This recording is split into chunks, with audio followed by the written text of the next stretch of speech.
हुकूमत के कुल अखराजात का तखमीना 17,573 अरब रुपए है, जिसमें से 8,207 अरब रुपए माकब की अदायगी के लिए मुख्तस है। वफाकी हुकूमत के जारिया अखराजात का तखमीना 16,286 अरब रुपए है। मुल्की दफा हुकूमत की अहम तरीन तरजीह है। इस कौमी फ़र्ज के लिए 2,550 अरब रुपए फराहम किया जाएंगे। सिविल इंतज़ामिया के अखराजात के लिए 971 अरब रुपए मुख्तस किए जा रहे हैं। पेंशन के अखराजात के लिए 1,055 अरब रुपए मुख्तस किए गए हैं। 6 लाख रुपए और 12 लाख रुपए तक तनख्वाह पाने वालों के लिए टैक्स की शरह 5% से कम करके 2.5% कर दी गई है। जो लोग 22 लाख रुपए तक तनख्वाह लेते हैं उनके लिए कम से कम टैक्स की शरह 15% की बजाय 11% करने की तजवीज़ है। 22 लाख रुपए से 32 लाख रुपए तक तनख्वाह लेने वालों के लिए टैक्स की शरह 25% से कम करके 23% करने की तजवीज़ है। जो लोग अपने गोशवारे और अपनी वेल्थ स्टेटमेंट जमा करवाएंगे सिर्फ वही बड़े मालियाती लेन देन कर सकेंगे, जिनमें गाड़ियों और गैर मुल्कुल्ला जायदाद की खरीदारी, सिक्योरिटीज़ और म्यूचुअल फंड में सरमायाकारी और बाज़ बैंक अकाउंट्स खोलने की सहूलत जैसी चीज़ें शामिल हैं।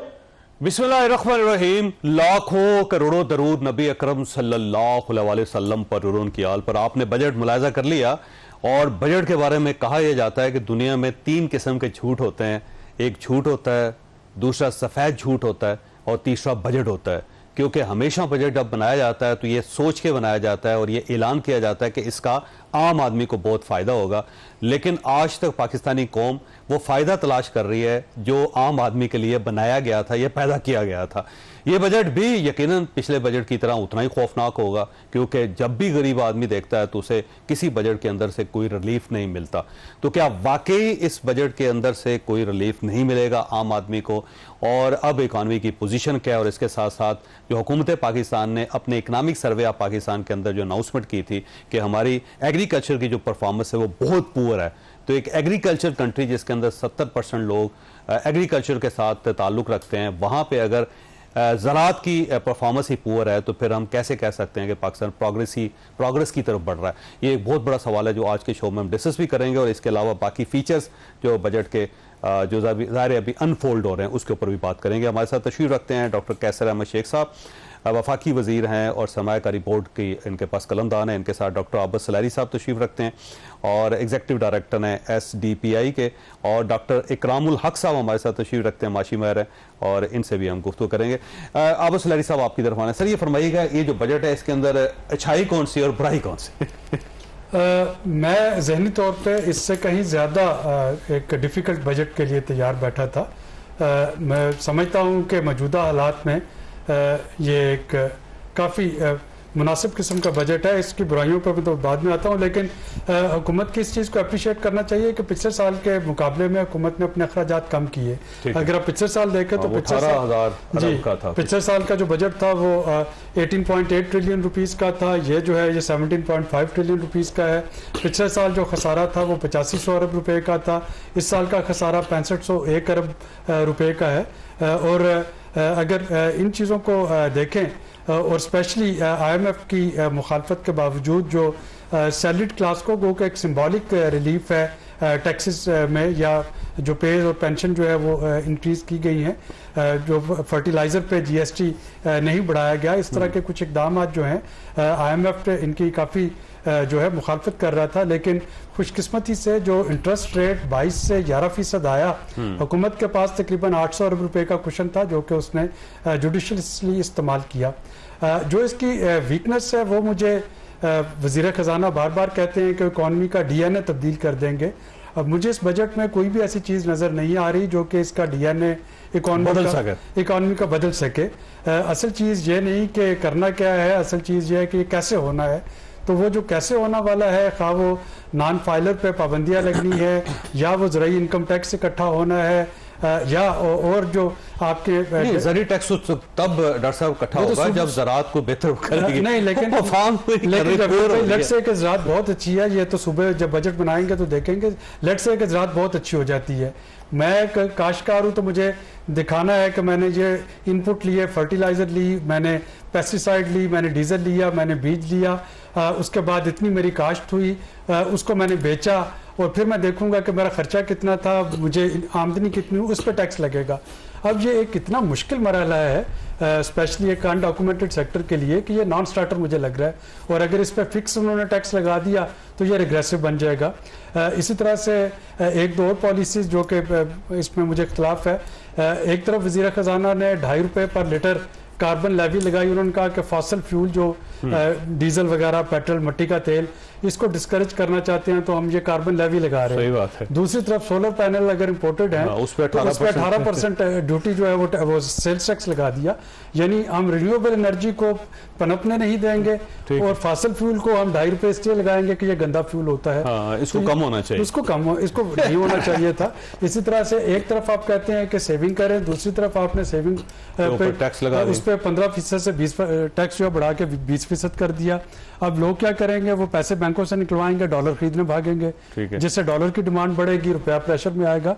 तो इसमें कुछ ट्वीक्स हैं जो कि बेहतर की जा सकती हैं, लेकिन ओवरऑल शायद ये एक ऐसा बजट ना हो जो कि हमें पसंद हो, लेकिन इसी तरह का बजट चाहिए IMF के प्रोग्राम करने के लिए। डॉक्टर इकराम साहब आपकी तरफ आना। सर देखिएगा, इसके अंदर बजट के अंदर कौन सी ऐसी चीज है जिसको आम आदमी पसंद करेगा और उसे लगेगा कि गवर्नमेंट ने उसके बारे में सोचा है और उससे आम आदमी की जिंदगी में कोई फर्क पड़ेगा? देखिए, आम आदमी का जो मसला है वो हमारी हुकूमतों का कोई इतना बड़ा मसला नहीं है। उनका असली मसला ये है कि IMF के पास जो हम 24वीं मरतबा जा चुके हैं, अब आइंदा ना जाएं। अब ये इरादा करके जाहिर है इसका फैसला काफी टॉप लेवल पे हुआ होगा कि भाई पाकिस्तान बार बार जब IMF के पास क्यों जाता है। अब जाहिर है SIFC बनाई गई कि बाहर से इन्वेस्टमेंट लाएं, कोई मुल्क के हालात ठीक करें, और इस प्रोग्राम को कहा गया कि एक बड़ा प्रोग्राम ले लेते हैं 37 महीनों का और फिर कोशिश करें कि इसके बाद खुदा हाफिज करें IMF को। तो ये बजट कंसोलिडेशन के जो होते हैं उसमें इसी तरह की चीजें जो अभी आबस कैरी साहब ने भी फरमाई हैं यही होती हैं। आम आदमी का मसला ये था कि पिछले आपने देखा कि 2-3 साल में जो इन्फ्लेशन इतनी ऊपर गई, तो उसकी वजह से पहले हम जिसके इकोनॉमी में आमतौर पे कहते हैं कि सीलिंग इफेक्ट हो चुका, यानी कि जो सर है वो छत से लग चुका, कीमतें इतनी बढ़ चुकी।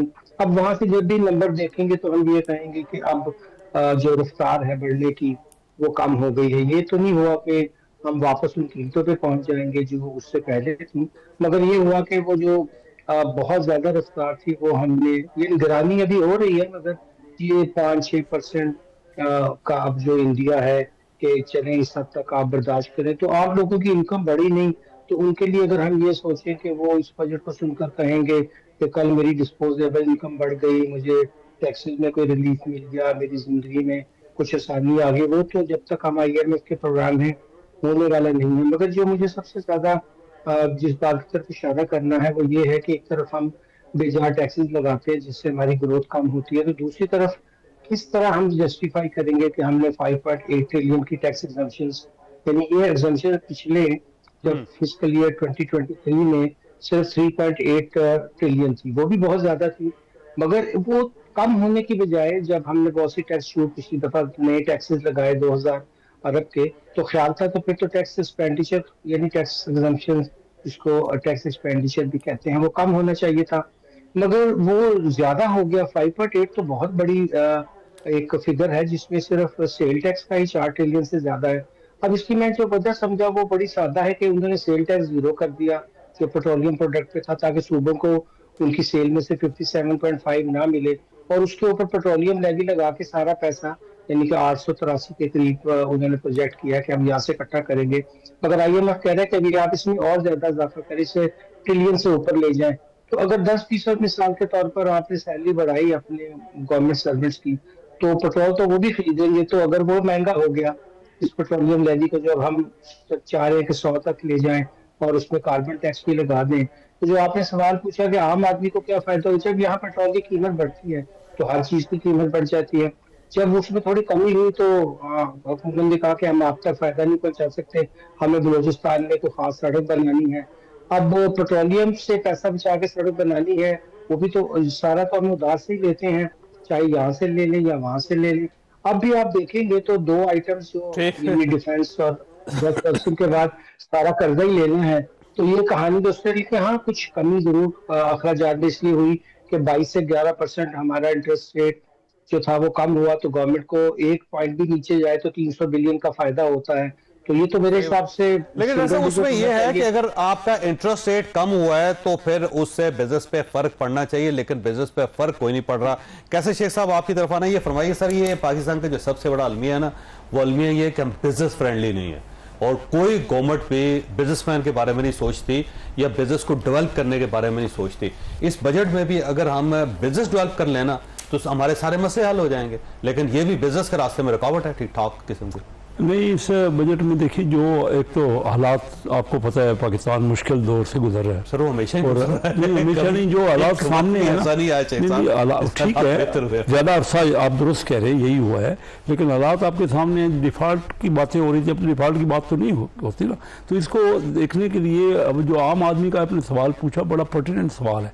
देखिए बहुत सी जगह से आम आदमी को रिलीफ मिला जो आप तस्लीम करेंगे। मसलन तनख्वाहदार तबका जो किया कि उनका सरकार का, सर देखिए तनख्वाह, बहुत लोग हैं ना, करोड़ों की, प्राइवेट सेक्टर हो या गवर्नमेंट सेक्टर, दोनों में तनख्वाहदार तबका जो है 1 लाख रुपए तक इनकम जो है 5% 2.5% हो गया। अब तो उसको सिर्फ 60,000 के बजाय 30,000 टैक्स पड़ेगा ना साल का। इसके अलावा ये जो बेनज़ीर इनकम सपोर्ट है उसमें काफ़ी अमाउंट का इजाफा बढ़ाया किया गया। उसमें भी 1 करोड़ फैमिली का मतलब 4 से 5 करोड़ लोग उसमें इन्वॉल्व हैं जिनको बेनिफिट पहुंचेगा। वो जितना भी रिलीफ होगा पहले से बेहतर होगा। और डॉक्टर आबिद सुलैरी साहब ने बड़ी अच्छी बात की, पहला मैंने बजट देखा, इससे पहले मेरी नज़र से कोई बजट नहीं गुजरा जिसमें हुकूमत ने अपने अखराजात को कम किया। अखराजात 2.25% बढ़े हैं पिछले साल से, जबकि महंगाई का तखमीना 7% है, यानी एक्चुअल अखराजात को कम किया गया। और ये कभी मैंने इससे पहले नहीं देखा, हर साल अखराजात बढ़ते हैं। बड़ी सही पर्टिनेंट इन्होंने बात की। फिर आप ये देखिए कि प्रॉपर्टी पे परचेज पे 4% से 2.5% हो गया, अच्छा खासा उसमें रिलीफ है। फिर ये जो हमने तो मुकम्मल जो आपने बिजनेस का पूछा ना, SMEs क्लास को बिल्कुल कर्जा मिलता ही नहीं है हमारे मुल्क में। सबसे बड़ा यही प्रॉब्लम है हमारे मुल्क में कि उनके लिए तो कर्जा ही नहीं था। टोटल कर्जे में सिर्फ 6% SMEs को मिलता है। अब हमने उसमें उनको फैसिलिटेट कर रहे हैं, उनको ज़्यादा कर्जा अमाउंट देके ताकि बिजनेस लोगों का फ़रोग पाए इसमें। तो ये कोई नया टैक्स नहीं लगा, मामूली सी बात सही है, कार्बन टैक्स इस किस्म का तो मैं नहीं कह सकता, लेकिन अदरवाइज ओवरऑल टैक्स में कोई इजाफा नहीं किया गया। उसके बावजूद बेनिफिट्स, क्योंकि ये हमें मिला ना, जिस इंटरेस्ट रेट कम हुआ उसका बेनिफिट मिला और वो हमने पास ऑन किया। तो ये चीज़ें जो है ये रिलीफ में, काफ़ी रिलीफ में बेहतरी होगी। तो तनख्वाहदार को तबके को तो डबल रिलीफ मिला है ना, एक तो तनख्वाह 10% बढ़ गई और फिर आपका मैंने ब्रेक लेनी शेख साहब, लेकिन आपके पास ये सवाल छोड़ के जा रहा हूँ कि पाकिस्तान के अंदर ना एक बड़ा वीचे सर्कल है। वो सर्कल इस तरह है कि चल रहा हो ना तो हम पहले ना उसके ऊपर टैक्स लगा के उसकी रीढ़ की हड्डी तोड़ते हैं। जो वो बिल्कुल फ्लैट हो जाता है ना, फिर हम थोड़ा सा उसको रिलीफ दे के फिर हम उसके सराहने बैठ जाते हैं कि अभी उठ के देखे। मतलब रियल स्टेट सेक्टर चल रहा था, हमने उसको बर्बाद किया पहले, अब बर्बाद करके ना अब उसको थोड़ा सा रिलीफ दे के ना अब उसके सराहने बैठ जाएंगे कि दोबारा सर उठाए, और जो ही सर उठाएगा फिर उसकी गर्दन काट देंगे। तो ये कब तक चलता रहेगा? छोटी सी ब्रेक, ब्रेक है वो दोबारा जरूर।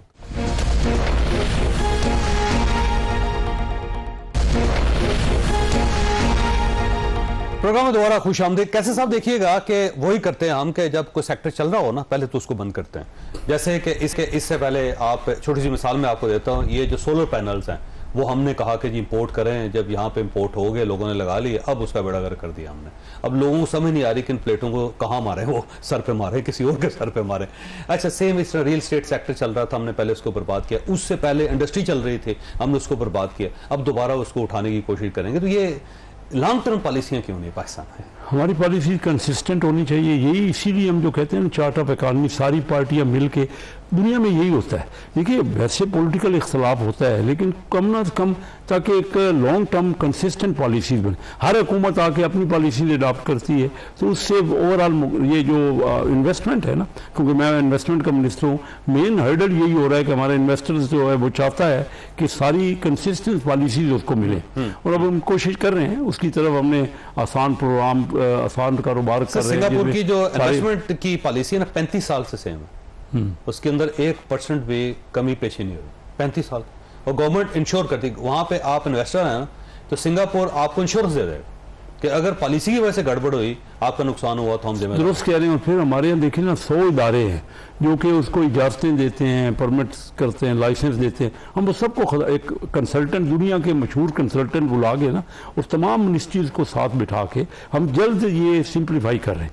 एक प्रोसीजर है, ड्रग आपके यहाँ होती थी ना रजिस्टर्ड, 2 साल उसको लगते थे, इतने तक ड्रग चेंज हो जाती थी। तो बहरहाल हमें आइडेंटिफाई तो हुआ है। अब हम मिल बैठ के उनको काफ़ी कुछ तब्दीली कर रहे हैं। हमारी जो इंडस्ट्री में बड़ा बेनिफिट है, आजकल जितने स्पेशल इन्वेस्टमेंट जोन हैं उसमें 0% मशीनरी पे ड्यूटी हमने इजाज़त दी है और 10% 10 साल के लिए इनकम टैक्स एग्जैम्प्ट है। तो इंशाल्लाह ये इन्वेस्टमेंट भी हमारे आएंगे। और ये बजट जो है, आप दुरुस्त कह रही, इन हालात में नया कोई टैक्स नहीं लगा, तो ये एक बहुत बेहतरी वाली बात है, लोगों को बेनिफिट पहुंच रहा है। लेकिन क्योंकि मुश्किल है, हमें रेवेन्यू हासिल करना है और उसके साथ साथ तभी डेफिसिट कम हो गया ना।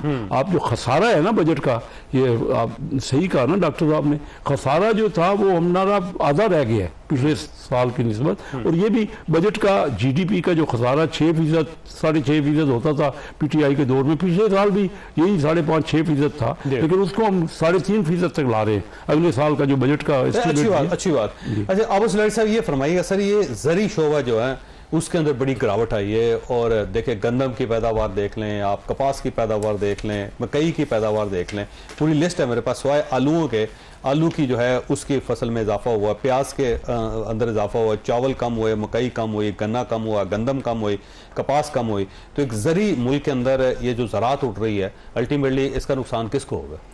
चौधरी साहब, ये सिर्फ मुआशी मसला नहीं, ये फूड सिक्योरिटी का भी एक इशू है। आपने 240 मिलियन अवाम को खाना फीड करना है आपने। और अगर पाकिस्तान 2 साल पहले श्रीलंका जैसे हालात से नहीं गुजरा तो उसकी बुनियादी वजह ये थी कि हमारे पास ये कम से कम स्टेपल फूड और ये सब्जियां ये अपनी थी, जो कि लोग जो थे वो खा रहे थे, वो डॉलर्स में श्रीलंका की तरह नहीं मंगवाना पड़ी थी, वरना खुदा न खास्ता यहाँ भी राइट्स हो रहे होते।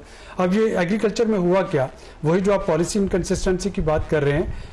मैं गंदम की स्पोर्ट प्राइस के हमेशा खिलाफ रहा, लेकिन इतना अब्रप्टली उसको बंद करना कि पहले अनाउंस कर दिया एंड जब हार्वेस्ट कर ली फार्मर ने तो फिर कहा कि अब हम नहीं खरीदेंगे। फार्मर को गंदम में नुकसान हुआ, उसके बाद खरीफ की सारी फसलें, चावल थी, कपास थी, कमाद थी, फार्मर के पास पैसे नहीं थे कि उसमें वक्त पे खाद डाल सकता, वक्त पे डीजल ला के उसको आपाशी कर सकता, या उसमें बीज अच्छा ले सकता, या पेस्टिसाइड इस्तेमाल कर सकता। वो सारी की सारी फसलें जो हैं उससे गई, एक विशेष साइकिल बन गया। और इस साल भी आप देखिएगा कि अभी गंदम अब फिर वो काश्त नहीं होगी और मैं तो देख रहा हूँ कि 3-4 सालों में आपको गंदम इम्पोर्ट करनी पड़ रही होगी। अब कल इकोनॉमिक सर्वे के बाद आज मैं एक्सपेक्ट कर रहा था कि फेडरल बजट में एटलीस्ट कुछ पॉलिसी गाइडलाइन इसमें ज़रूर होगी, चूँकि सूबाई सब्जेक्ट है, सूबे इसको देखेंगे, लेकिन वो गाइडलाइन भी आपको एग्रीकल्चर पे नहीं मिल रही है। अब ये सूबाई हुकूमतों का टेस्ट है कि अगर उनको जो है एक खतीर रकम, जितना हमने सूद की अदायगी करनी है उतनी ही रकम हम सूबों को देते हैं NFC अवार्ड में कि वो उसमें से एग्रीकल्चर के लिए सूद की अदायगी जो है ना 8,207 अरब रुपए है और सूबों को 8,206 अरब रुपए NFC से मिल रहा है। तो वो रकम जो है एटलीस्ट पंजाब और सिंध को देखना पड़ेगा कि ये एग्रीकल्चर की रिवाइवल जो है वो कैसे मुमकिन बनाए। कल जो वजीर खजाना ने अगस्त का NFC कमीशन के इजलास का कहा था, इस आपके इस प्रोग्राम की वसातत से मैं ये रिक्वेस्ट करूंगा, मिनिस्टर साहब भी मौजूद हैं, कि सूबों को पाबंद बनाया जाए कि वो प्रोविंशियल फाइनेंस कमीशन अवार्ड भी दें। इस वक्त तो हो ही रहा है कि जो कुछ हम सूबों को देते हैं वो सूबाई दारुल हुकूमत में या 1-2 बड़े शहरों में खर्च होके बात ख़त्म हो जाते हैं पैसे। सूबों को वो बाउंड हैं PFC अवार्ड देने के, ताकि वो दही इजला जो हैं वहाँ पे तरक्की के मंसूबे बना सके, वहाँ पे ज़राअत की रिवाइवल कर सके। वगरना सिस्टमेटिकली ज़राअत जो है ये बिल्कुल ख़त्म होती चली जाएगी। और स्पेशली सिंतास मुआहदे के कॉन्टेक्स्ट में देखिए कि इंडिया आपका पानी ख़त्म करने के चक्कर में बैठा है और हम ज़राअत जो है उसको बिल्कुल इग्नोर किए चले जा रहे हैं। आज के बजट में जो एक और डेफिशिएंसी मुझे नज़र आई है वो हमारे डैम्स पे जो एलोकेशन जिस तरह से मैं देखना चाहता हूँ वो नहीं मुझे मिल सकी। अगर आपके इंडिया ये हेल्ड इन अबेंस करके अगले 4-5 साल में 2-3 डैम्स बना के पानी डाइवर्ट करना शुरू कर दे तो हमारे पास प्लान B क्या होगा? हम तो ड्राई हो जाएंगे। तो बड़ा नुकसान है ना, ये सारी चीजों पे ज़्यादा फोकस करना चाहिए। डॉक्टर साहब आपकी तरफ आना है, डॉक्टर इकराम साहब ये फरमाइए सर, ये जो किसान था वो बड़ी तेजी से सोलर की तरफ जा रहा था, क्योंकि जाहिर है बिजली बहुत महंगी है और ट्रैक्टर और बाकी इक्विपमेंट चलाना, फिर ट्यूबवेल चला पानी निकालना, वो सब उसके लिए बहुत डिफिकल्ट है सर। तो अब अगर वो सोलर पे जाके कम से कम पानी का अपना बंदोबस्त कर रहा था, तो अब उसके ऊपर टैक्स लग गया, तो वो कैसे फिर एग्रीकल्चर को इम्प्रूव कर सकेगा? देखिए, एग्रीकल्चर पाकिस्तान का मेन स्टे होना चाहिए, क्योंकि जो लैंड हमें मिली, जो नहरी निज़ाम हमें अंग्रेजों के ज़माने में मिला, वो तो दुनिया का बेहतरीन था। मगर वो इलाके जो हमसे बहुत कम, जिनके पास ये फैसिलिटीज हैं, उनकी पर एकड़ यील्ड देखिए। तो हमने कैसे इग्नोर किया है एग्रीकल्चर को। पूरी दुनिया के एक ज़माने में पंजाब जो था, उसे ग्रेनरी ऑफ द वर्ल्ड कहा जाता था। हमें पता है कि यहाँ तो हमलावर भी इसलिए आते थे कि यहाँ काफी खुराक गल्ला मिलता था, फिर यहीं के हो रहते थे। मगर हुआ ये है कि हमने बड़ी सिस्टमेटिक तरीके से, जहां से हम मेरे ख्याल में बिलियंस ऑफ डॉलर का बजाय इसके कि एक्सपोर्ट सरप्लस निकालते हैं अपनी जरूरियात पूरी करके। अब आप सोचें कि मैं जब फिगर्स देखता तो बड़ा हैरान होता हूँ। खुद भी हमारा बहुत बड़ी जिम्मेदारी रही है एक जमाने में। तो अब तो यील्ड जो है वो 20-30 पे, और इसमें फर्टिलाइजर, इंसेक्टिसाइड की कीमतें, फर्टिलाइजर की, आप सब की कीमतें देखें दुनिया के मुकाबले में कितनी ज्यादा हैं। अब बात यहाँ हो रही कि जी बहुत आवाम दोस्त, ये क्या, यानी कि आपने शुरू में से दुरुस्त फरमाया कि अभी बहुत बड़ी जो पॉपुलेशन है उसका एम्प्लॉयमेंट का भी दारोमदार, वो वहां से भाग भाग कर आकर मेनली वर्क करते हैं शहरों में। वहां तो अब लेबर नहीं मिलती। इस तरीके से जिस सेक्टर को हमें वहां से, अगर हम वहाँ एग्रो बेस्ड इंडस्ट्रीज लगाते तो हम किस किस प्रोडक्ट को मार्केट कर सकते थे दुनिया में, यानी कि उसका तो कोई मुकाबला ही ना होता। मगर अनफॉर्चुनेटली देखिए कि हमने जो हमारा मेन से, जहां से हम बहुत बड़ी इकोनॉमिक पावर बन सकते थे, उसी सेक्टर को सबसे ज्यादा बर्बाद किया। और अब उस पर एग्रीकल्चर इनकम टैक्स लगाने की बातें कर रहे हैं। सो वो इतना मुश्किल है। जो अभी कह रहे थे कि रेट्स वगैरह, वो तो IMF का मुतालबा है कि वही रेट्स रखे जाएं जो वफाक के हैं, और वफाक के इस वक्त तारीखी तौर पर सबसे बुलंद रेट्स हैं।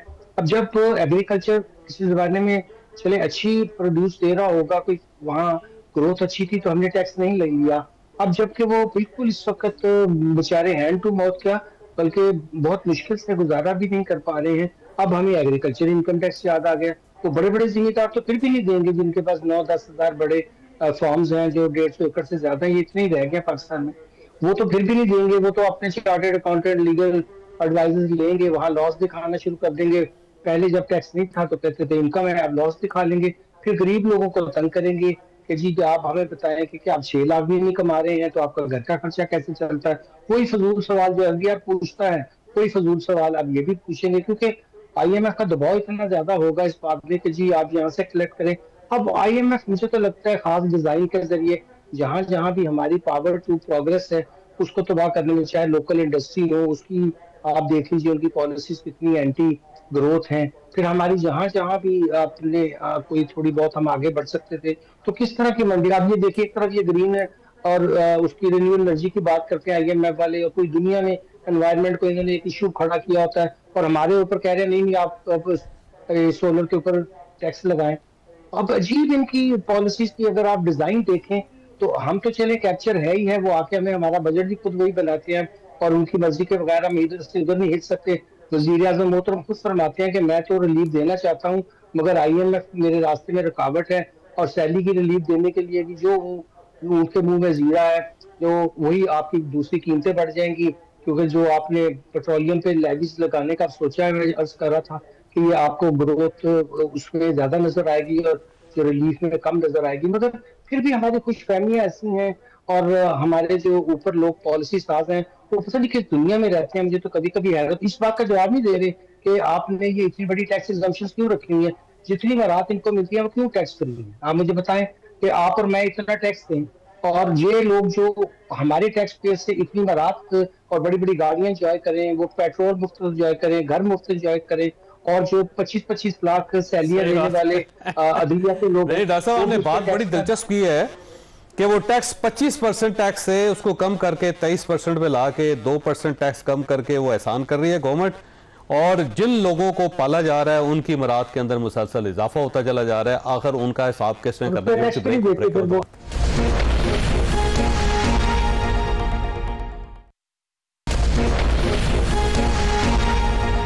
प्रोग्राम में दोबारा खुशामदीद। डॉक्टर साहब ये फरमाइएगा सर, ये टैक्सेस जो है ना, ठीक है गवर्नमेंट ने रिलीफ दिया, लेकिन बहुत थोड़ा रिलीफ है।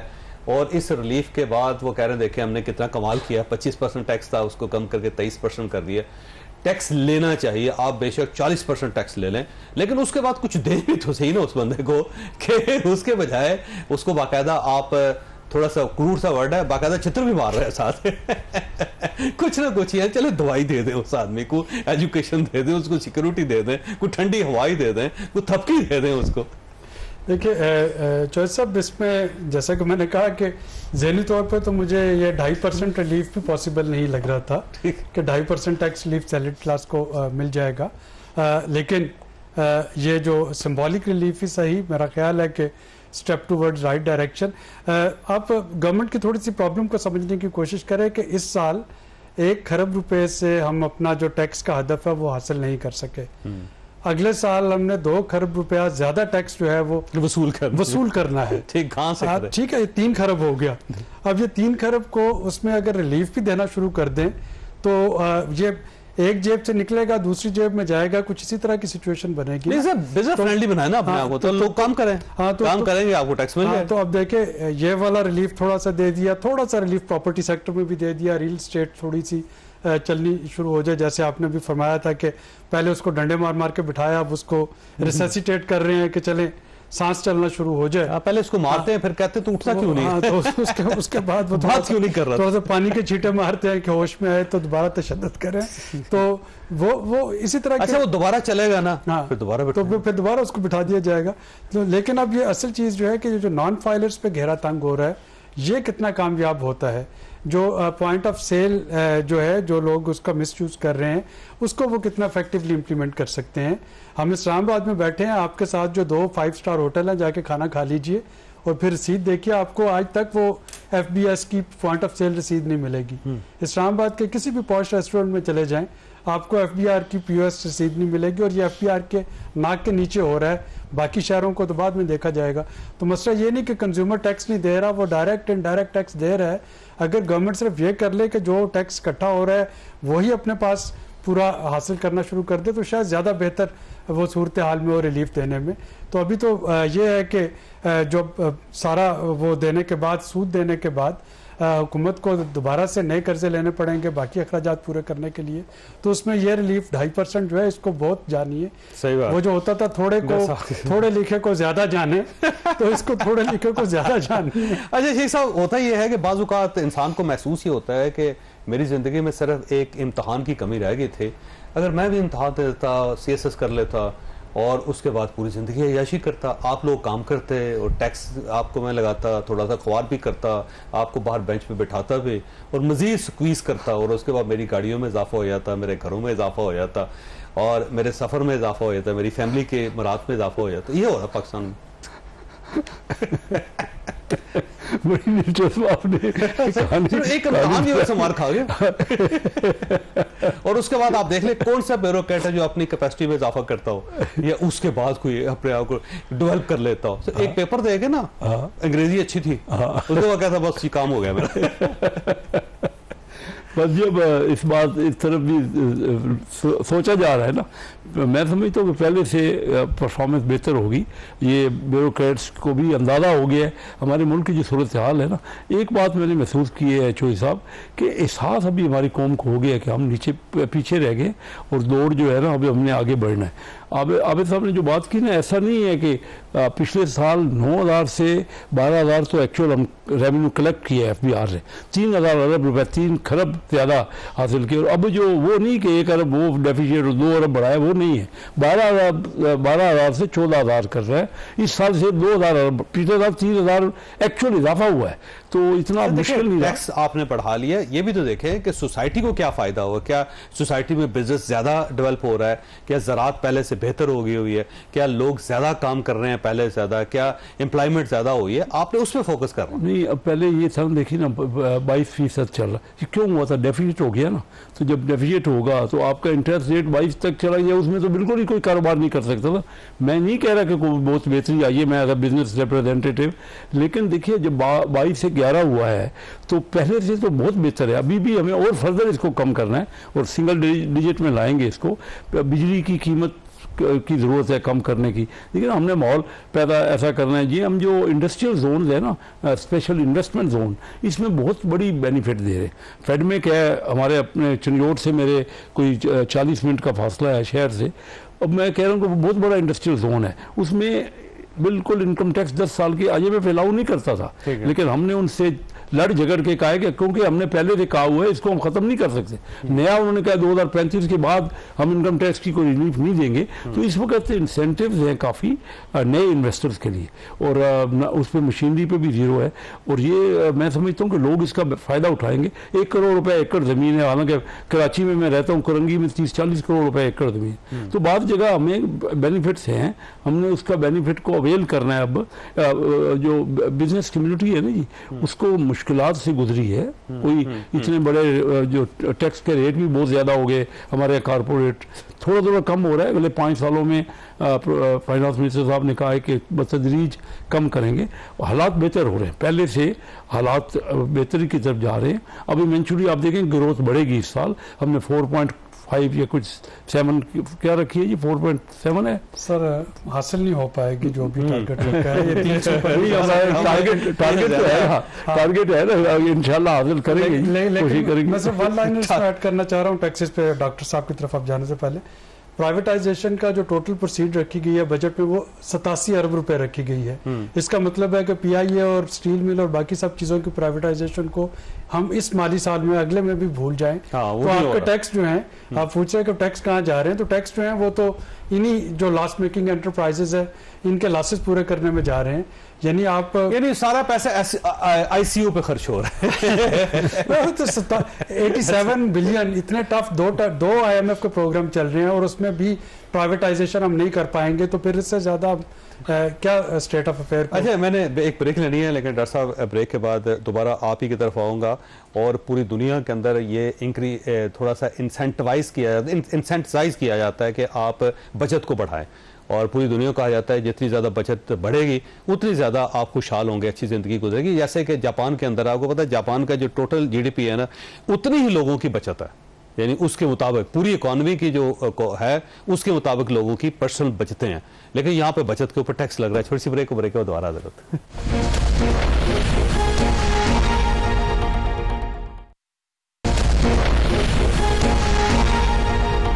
प्रोग्राम में दोबारा खुश आमदीद। ये फरमाइएगा डॉक्टर आबू सलाई साहब के बचत जो होती है वो ज़्यादा इंपॉर्टेंट होती है, आप खुद भी करते हैं, पूरी पाकिस्तान बल्कि पूरी दुनिया बचत करती है, लेकिन ये हमारी स्टेट एंटी बचत क्यों है? देखें ना जी, बचत करवाने की पॉलिसी आपको दे दी कि छोटी गाड़ियों पर टैक्स 5% बढ़ा दिया, आप मोटरसाइकिल पे रहे हैं, आप क्यों गाड़ी पे जाना चाह रहे हैं? लेकिन ऑन अ सीरियस नोट, ये वाकई कुछ पॉलिसीज ऐसी हैं, जैसा कि मैं कह रहा था कि इसको ट्वीक करने की जरूरत है, कि आपके सेविंग अकाउंट्स पे जो टैक्स था पहले 15% था, अब वो 20% बिल्कुल नहीं होना, अब वो 20% कर दिया, जिसका मतलब ये होगा कि लोग डाइवर्ट करेंगे और वहां से पैसे निकालेंगे और वो डॉलर खरीदेंगे, सोना खरीदेंगे, जो कि एक नॉन प्रोडक्टिव इनकम भी है। प्लस ये होगा कि उससे डॉलर पे प्रेशर आएगा, रुपए उसकी डिमांड बढ़ेगी, रुपए की कदर पे प्रेशर आएगा। तो ये इस तरह के जो कंट्राडिक्टरी पॉलिसीज है, मेरा ख्याल है कि उनको जब पार्लियामेंट में डिबेट हो और वहाँ पे कैसर शेख साहब जैसी सेन वॉइसेस बैठी हैं, आई एम श्योर कि आप उस पर बात करना चाहेंगे कि इस तरह की पॉलिसीज में, यानी आप बैंकिंग को प्रमोट करना चाह रहे हैं और फिर लोगों को मजबूर कर रहे हैं कि वो पैसे अपने सेविंग अकाउंट में ना रखें, वो ला के अपने लॉकर में रख दें या डॉलर खरीद के घरों में रख लें, जो कि प्योरली वो जो डॉक्यूमेंटेशन की तरफ जाना चाह रहे हैं उसका नॉन प्रोडक्टिव है, कोई फायदा नहीं उसका। तो लोगों को फायदा हो सकता है उसका कि कल डॉलर महंगा हो तो उसको कोई फायदा हो जाए, लेकिन अगर आपके बैंकों में पैसे होंगे तो वो बचत होगी, अल्टीमेटली स्टेट को फायदा होगा। तो ये वैसे इस टाइप की पॉलिसियां क्यों बनाई जाती हैं? वैसे कैसे आज फाइनेंस मिनिस्टर साहब ने उसके ऊपर बड़ी दिलचस्प बात की है।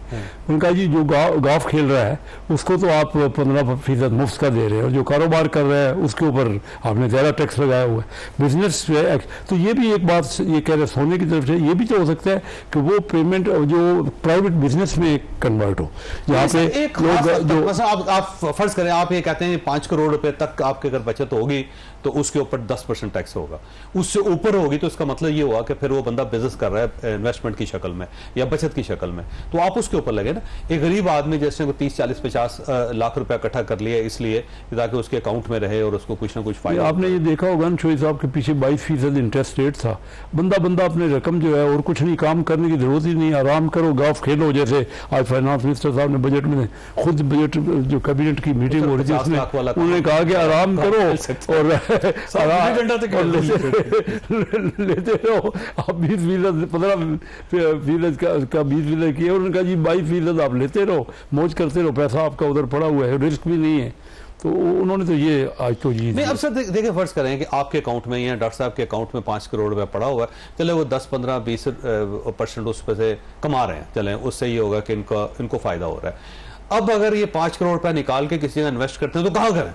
मैं बता रहा हूँ करेंगे जी, बहुत से बिजनेस एसएमई का बिजनेस है जिसके ऊपर इन्वेस्ट करें। आप ये चौधरी साहब बेहतरीन बिजनेस निकले। पाकिस्तान में जो माहौल बन रहा है ना, आने वाले सालों में देखेंगे बेहतरीन रुक रहे। आप स्टॉक एक्सचेंज ही देख लीजिए, आपका इतना बूमिंग है जिसने स्टॉक एक्सचेंज में, क्योंकि अभी जो इंडस्ट्री है ना, नई इंडस्ट्री महंगी पड़ रही है, पुरानी इंडस्ट्री को सैचुरेशन पॉइंट पे ना उसको पूरा यूटिलाइज किया जा रहा है। अभी आपका स्टॉक एक्सचेंज किस तेजी से बढ़ रहा है, हर रोज आज 1,22,000 का रेट इंडेक्स हो गया, तो 4 गुना रेट बन रहा है आपका। तो जो वहाँ इन्वेस्ट कर रहा है वो टैक्स दे रहा है अपनी जगह पे। तो मुख्तलिफ ऑप्शंस तो उसके बाद, और खुद अपना कोई बिजनेस करेगा, छोटा मोटा बिजनेस करेगा, बड़ा रिटेल सेक्टर में पाकिस्तान में अपॉर्चुनिटी है। मैं तो अपने बच्चों को जो मुझे कहते हैं ना यंगस्टर के गवर्नमेंट जॉब्स दे दो, गवर्नमेंट जॉब में तो अब कुछ नहीं है ना। देखिए, मैं वैसे नेगेटिव बात नहीं करना चाहता, अच्छी बात है, आज का दिन कोई कंपैरेटिवली बेहतर बजट है। लेकिन शेख साहब एक चीज ध्यान में रखें कि आप खुद बिजनेसमैन है, ये जो एंटी डिप्रेसेंट है ना, या नींद की गोलियां हैं या ब्लड प्रेशर की दवाइयां, सबसे ज्यादा पाकिस्तान में वो लोग इस्तेमाल करते हैं जो बिजनेस कर रहे हैं। उसकी वजह यह है कि उन सब का हमने मत मार के रखे हुए एंटी बिजनेस है। हमारे 3 प्रॉब्लम है, हम एंटी बिजनेस है, एंटी प्रोग्रेस हैं और एंटी सक्सेस हैं। सक्सेसफुल होना इस मुल्क में बहुत बड़ा जुर्म है, बिजनेस वालों को एंटी प्रोग्रेस होना। हम बिजनेस वालों को समझते हैं कि कोई ना कोई उन्होंने कोई गलत काम किया है, हालांकि बड़ी मेहनत कर रहे हैं। बिजनेस मेजॉरिटी काम कर रहा है ना, हाँ, काम कर रहा है वो चोर है, तो जो काम नहीं कर रहा है। मैं अपने लोगों की सोच को बदलना होगा ना, क्योंकि वो आए, वो बिजनेसमैन सबसे मुश्किल है, इसमें तो कोई सिफारिश नहीं चलती ना जी। हर एक का जो चाहे बिजनेस में आ सकता है, क्यों कोई कामयाब नहीं होता, क्योंकि एंटरप्रेन्योरशिप बड़े टफ जॉब है, लेकिन ठीक है, उसकी तरफ ज्यादा लोगों को मोटिवेट होना चाहिए। बेनिफिट भी लिया है, कई लोगों ने बड़े उसके बेनिफिट लिए है, उसका स्कोप है। वक्त खत्म हो गया। खासा आपने गोतू सुनी, फैसला आपने खुद करना। अल्लाह ताला आप और आपके अहले खाना को हर किस्म की मुसीबत से महफूज रखे। अल्लाह हाफिज एंड पाकिस्तान जिंदाबाद।